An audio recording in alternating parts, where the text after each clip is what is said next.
Mobile Premier League, a 3-year-old startup that is now the 27th unicorn of 2021. MPL has entered the unicorn club with a bang.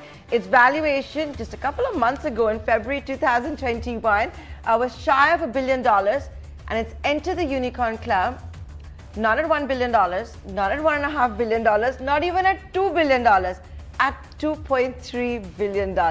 Joining me to talk more about this dream run is the co-founder and CEO Sai Srinivas. Sai, always a pleasure talking to you. Thanks so much for talking to us on your big day.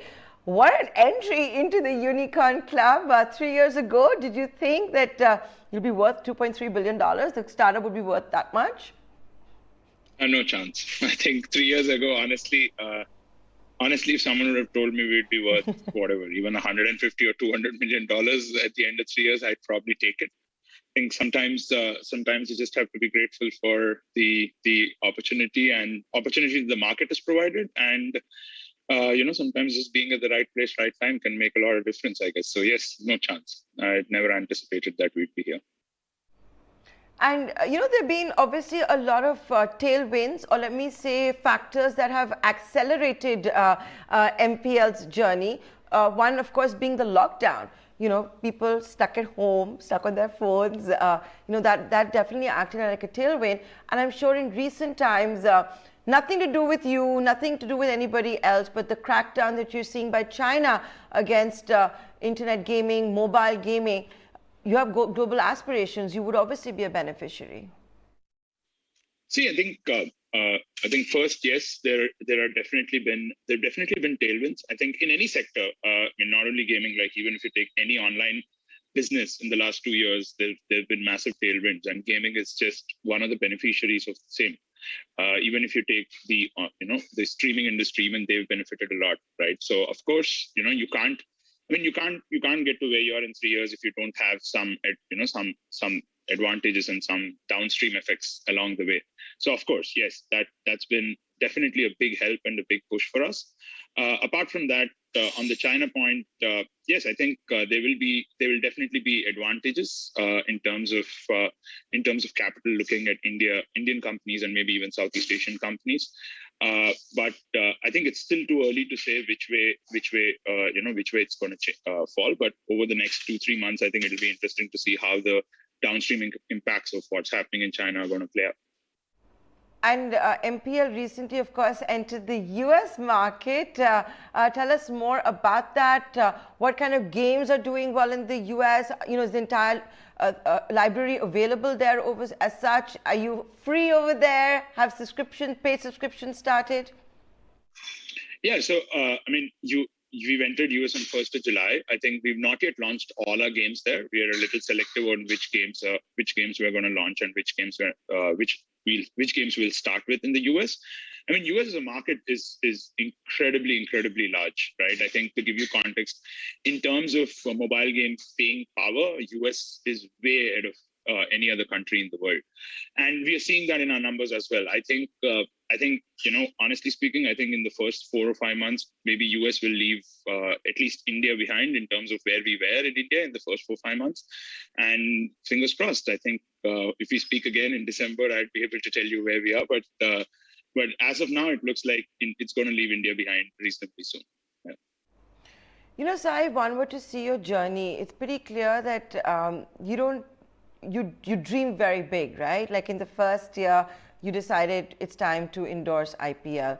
You got Virat Kohli as a brand ambassador. There were questions raised that how is such a young startup doing all of this, spending all of this money? By the third year, you're already in the US. You've been in Indonesia for 2 years.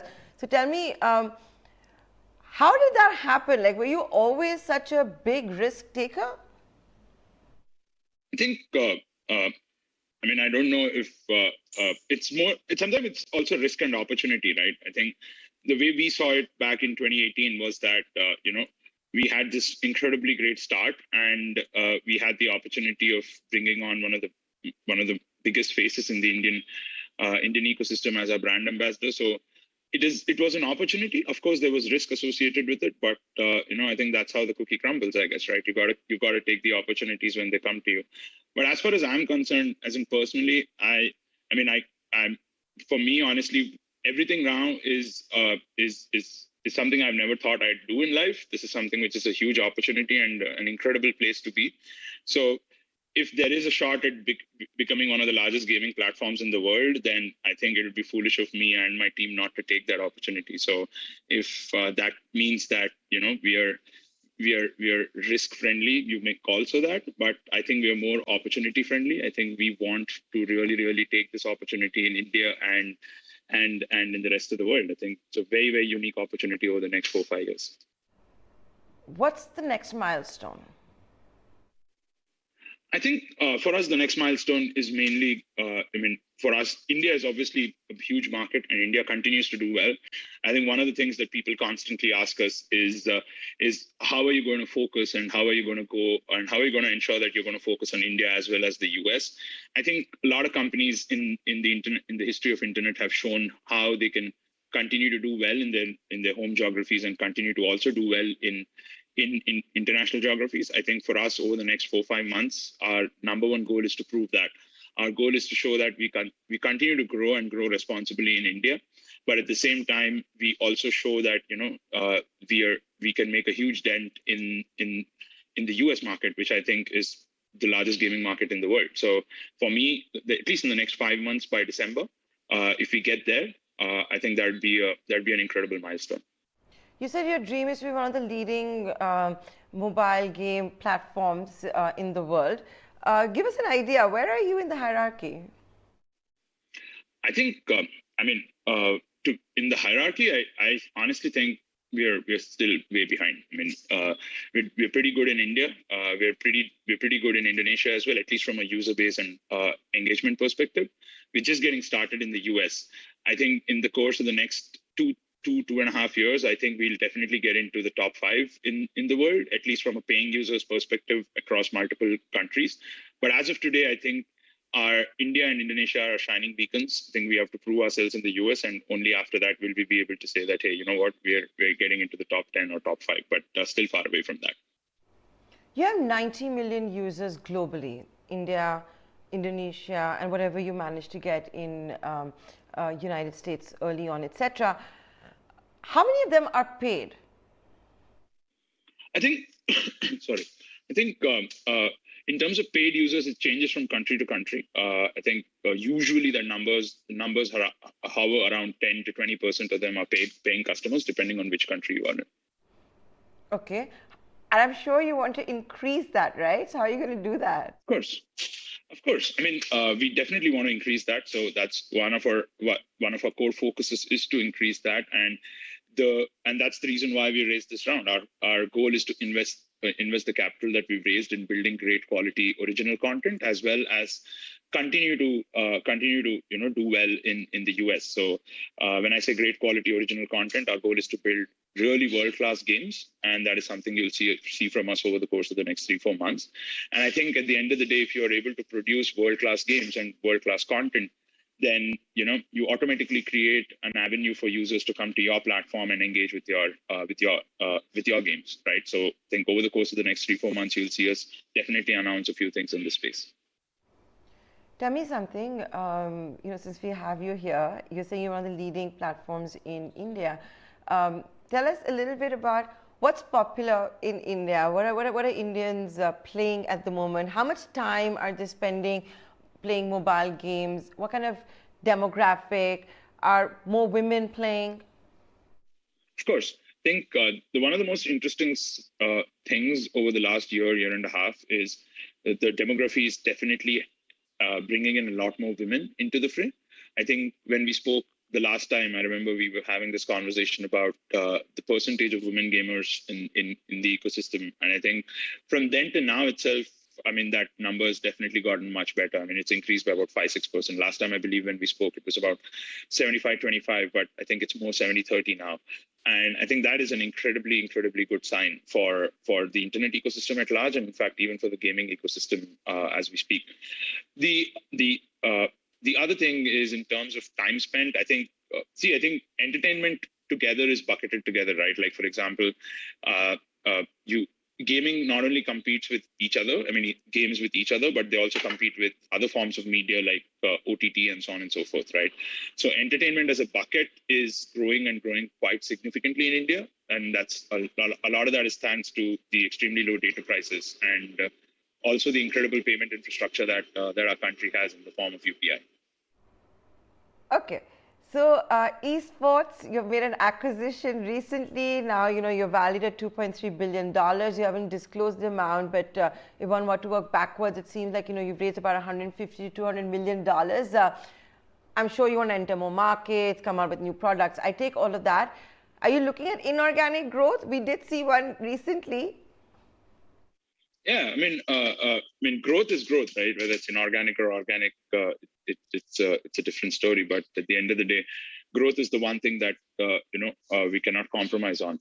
I think our focus right now is to continue to build out our products. I think even though we may be valued at $2.3 billion, I think as a company we are very, very young. I think we're still just 3 years old. I mean, in the larger scheme of things, I think we're still infants, right? So from our perspective, our focus continues to be on our core products, and as and when we do definitely see an opportunity that makes a lot of sense for us in India or either outside, we will definitely try to make a play for it. But in the horizon, I can't think of anything that we do.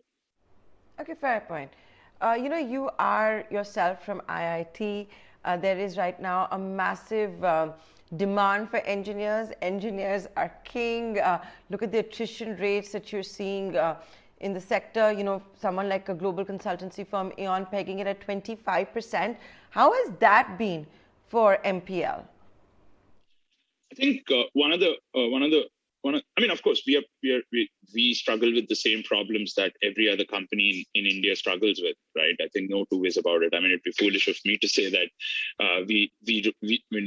we have everything going great for us. No, it's equally. I mean, engineering talent is in great dearth in the country, and definitely good engineers are going to command a great amount of remuneration. But at the same time, I think one of the things that's really, really unique about us is that our founding team actually is filled with engineering talent. And in fact, the first 20 people, most of them were engineers, and most of them still continue to write code. Most of them are still senior engineering talent in the company, and which is one of the reasons why, from an execution standpoint or from a standpoint of us being able to ship products or deliver different products, we've not struggled as much. We've been able to do that, and at the end of the day, I think that's the most important thing. You have to have engineers, and you have to give them you have to make them a part of your growth, and you got to make them a part of your company at a level where they feel that this is their company, right? And hopefully, if you're able to do that across the board, even to some of the newer engineers who are joining us, I think we should be able to ride this tide. But to your point, yes, it is definitely crazy out there. I mean, with all kinds of perks being rolled out, I think it's not going to get any easier in the course of the next year and a half. Okay. The other so you're basically, before I move on, I want to ask that. So while this is going on, you're not luring them with BMW superbikes. You can easily get IPL tickets wherever they are because of your sponsorship. Yeah, I mean, I no, we're not luring them with BMWs or superbikes. I mean, I think the jury is still out on it, whether it's going to work or not. And but at least as of now, we're not doing anything like that. Yeah.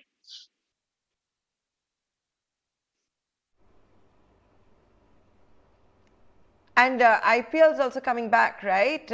What does that mean for MPL? What kind of products are we likely to see? I remember you have ambitions of making it really, really interactive as well.